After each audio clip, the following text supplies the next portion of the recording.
everyone, welcome to another video. My name's Lottie if you are new here, and welcome to my channel. And I thought I would do the end of year book tag, which was created this year by Destiny Sidwell here on YouTube.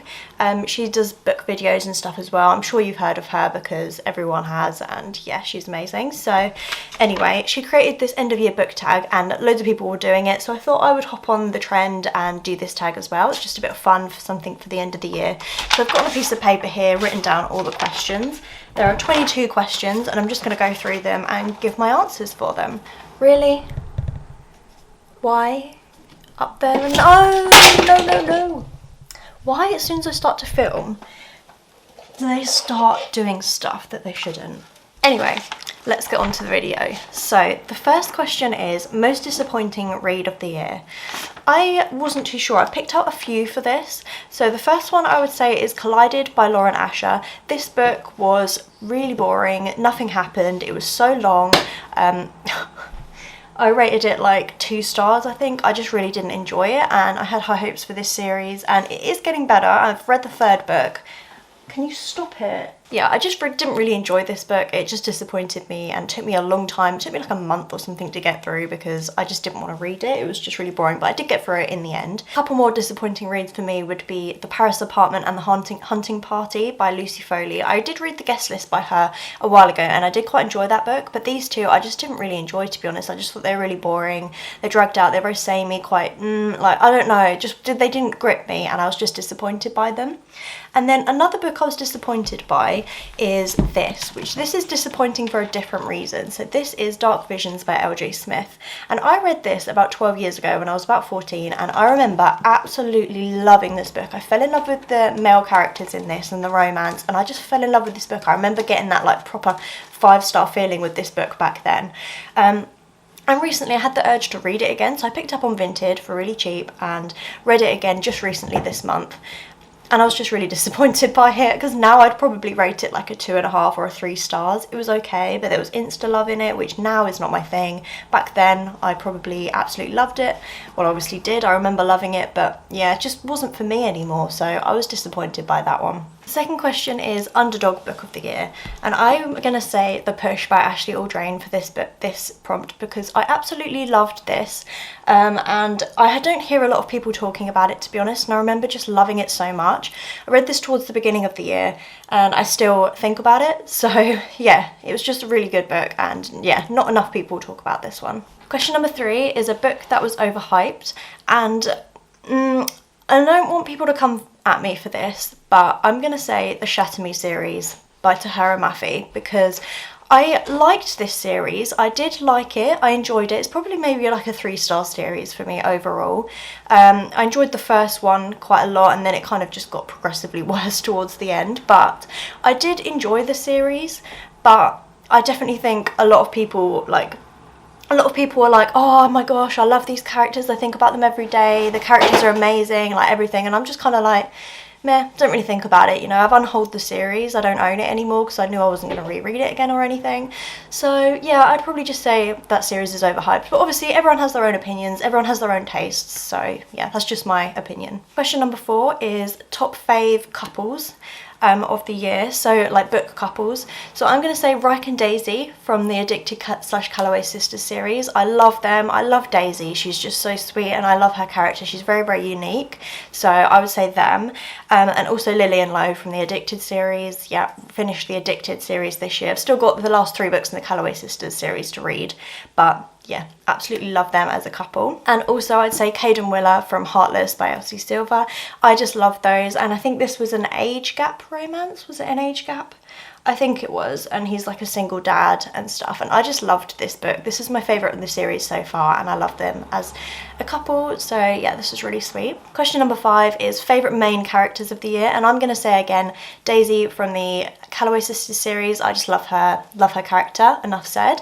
And also Cassian from A Court of Silver Flames. Obviously you get a lot more of him in this book compared to the other books, but yeah, I do really like him, so I'd say he's one of my top characters of the year.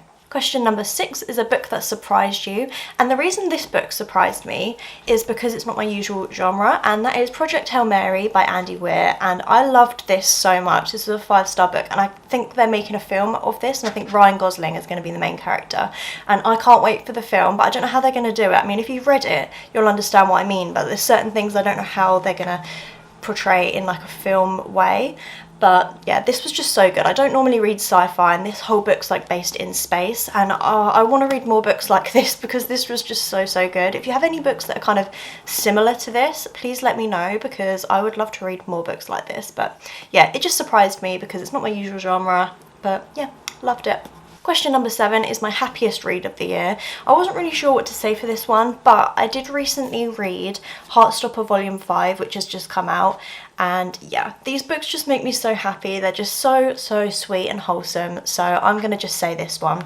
Like, I love all the characters in these graphic novels, and they're just so sweet, and they just like tug on my heartstrings. So yeah, love this. Question number 9 is most frustrating book that I've read this year, and I'm going to say Salem's Lot by Stephen King.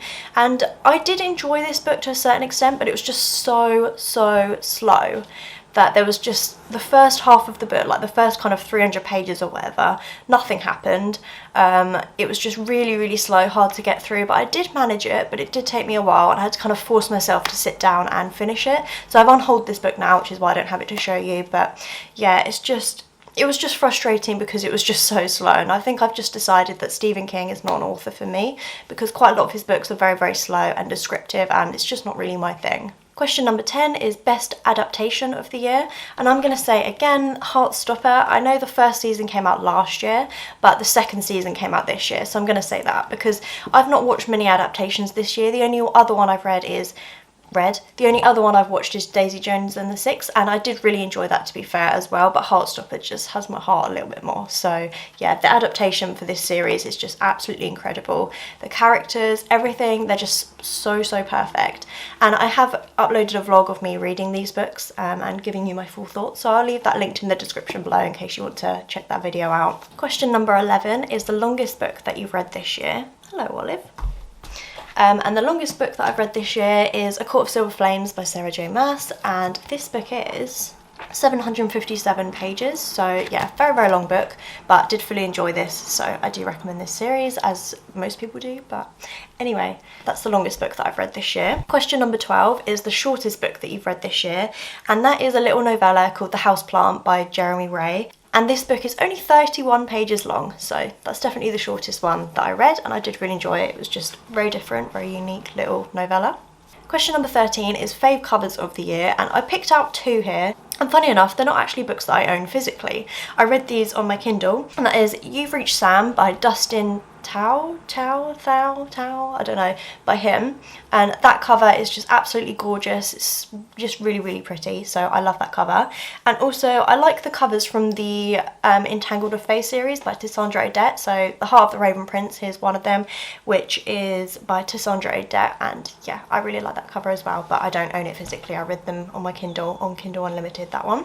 Question number 15 is the most cringiest book you've read this year, and I'm going to say Point of Retreat by Colleen Hoover. I read the first book, Slammed, and this is the second book in the series, which follows on from Slammed, and yeah, this was just really cringy. I feel like the characters just became really immature and stuff in this book, so I just say, yeah, this one was pretty cringy. Oh, actually no, I lie. The most cringy book that I've read this year would be, it's called, I can't remember what it's called now, The Secret Diary of Adrian Mole or something. It was one that my mum wrapped up as a blind date with a book, blind date with a book for me. It was a book that she'd read in her childhood, and she wanted me to read it, and that was super cringy. So yeah, I'm going to change my answer. That is the cringiest book that I've read this year. Question number 16 is an unpopular book that you loved, and I'm going to say Cat Lady by Dawn O'Porter, and I loved this. I listened to this by audiobook, and I just really enjoyed it, and I think also because I can relate to it because I have cats and I absolutely adore my cats. But yeah, I wasn't expecting to like this book as much as I did, so yeah, and I would recommend the audiobook for it as well. But yeah, I fully enjoyed this book, so yeah, and I don't hear a lot of people talking about it at all. I don't think I've ever heard anyone talk about it on YouTube. I think I just found it on Libby, on the audiobook app that links to my library. I saw it on there, thought I'd give it a go because I love cats, and a book about cats sounds right up my street. So I gave that a go and I just really loved it. It was funny, it was emotional, it was amazing. Question number 17, well, what were the highest and lowest rated books you read this year on Goodreads, and do you agree? And I had to go on my Goodreads and like go through all of the books and figure out which ones were the highest and lowest rated. So the highest rated is Heartstopper, but it's volume 4, not volume 5, but I can't be bothered to go and get it. But it's basically volume 4 of Heartstopper. And yep, I'd agree because they're amazing. And that was rated 4.61 on Goodreads. And yep, agree with that because the graphic novels, the Heartstopper graphic novels are amazing. And then the lowest rated book on my Goodreads that I read this year, there's 2 that are tied together, and one is Down by the Water by Elle Connell. And yep, I totally agree with this because this was rubbish. I didn't enjoy this. So I've actually unhauled this, but I just haven't actually physically got rid of it yet. But yeah, I'm getting rid of this because it was pretty rubbish. And also the other one that was rated the same is It Will End Like This. Is that what it's called? I've written it down. It Will End Like This by Kyra Lee. And I listened to this via audiobook, and yeah, I can kind of agree. It was okay, but it wasn't amazing. And yeah, both of those books were rated 3.4 on Goodreads. So yeah, I kind of agree with all those. Question number 18 is favourite quotes of the year, and I don't remember really any book quotes from this year. None of them stood out to me enough that I actually physically remember them. But on my Instagram, I do have like a quotes highlight, and I had put a couple on there this year. So one of them is from, I think it's from After I Do by Taylor Jenkins Reid.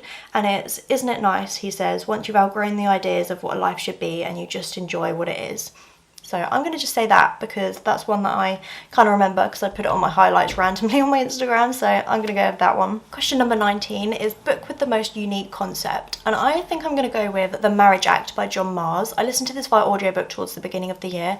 And yeah, this has just a very unique concept. It's sort of where you, as a couple, you can sign up, like a married couple or whatever, you can sign up to this marriage, smart marriage it's called. I can't really remember the complete details about it, but it's like the government and everyone, they prioritise couples that are married and people that have signed up to smart marriage and stuff. It's just, yeah, it's very interesting and very unique. So I'm going to go with that one for this question. Question number 20 is a book that you would reread. And I don't often reread books, but I only reread my very, very favourite book series and favourite books. So I'm going to say A Court of Silver Flames because I feel like I would reread this whole series at some point, and also the Addicted / Calloway Sisters series. I feel like in the future I may go back and revisit those books as well, so I'd say they're the only ones that I'd possibly reread.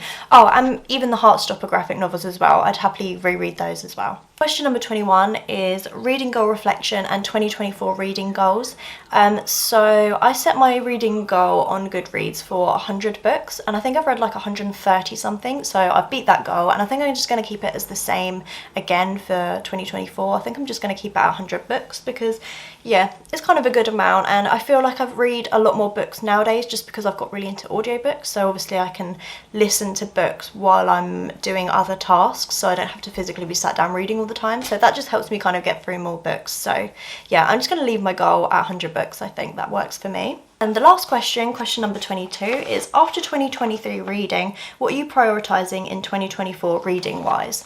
So I would say I'd like to read a lot more fantasy and thrillers because I have a lot of romance books and I've read a lot of romance this year, and I find my true favourite genres are like thrillers and fantasy. I find like they're the ones that really like, whoa, they're the ones that really kind of like affect me more. I don't know, there are some romances that do that, but it's quite rare that a romance will like proper like you know. So I definitely want to read a lot more fantasy books this year, and a lot more thrillers as well, because whenever I read a good thriller, I forget how much I fully love reading thrillers. So can you stop that? So that, yeah, this year I would love to read a lot more of those genres. And also another random goal to do with in 2024 is with my booktube channel, I want to kind of learn different editing techniques and learn how to make my vlogs seem more interesting and stuff with like different editing and stuff like that. So that's not really a reading goal or anything, but something to do with reading and books and stuff. So yeah, I'd say that's my 2024 goals really, and my prioritising things I'm going to prioritise in 2024. Oh, and also I want to kind of prioritise lots of books that are already on my bookshelves, and get through a lot more of the books that I own that I haven't read. So yeah, but that's always the goal anyway. So that is all the questions in this end of year book tag. I hope you enjoyed the video, and I would love to see your answers to these questions as well. So yeah, I've watched quite a lot of people do this tag as well, and I just find everyone's answers really interesting, and seeing everyone's opinions and what people have read this year and what their favourite and worst books were and stuff like that. It's just really interesting. So yeah, I hope you enjoyed the video. Please give the video a like if you did, and subscribe if you want to see more from me. I try and upload a video every single Sunday, so yeah, hopefully I will see you next Sunday. Bye for now.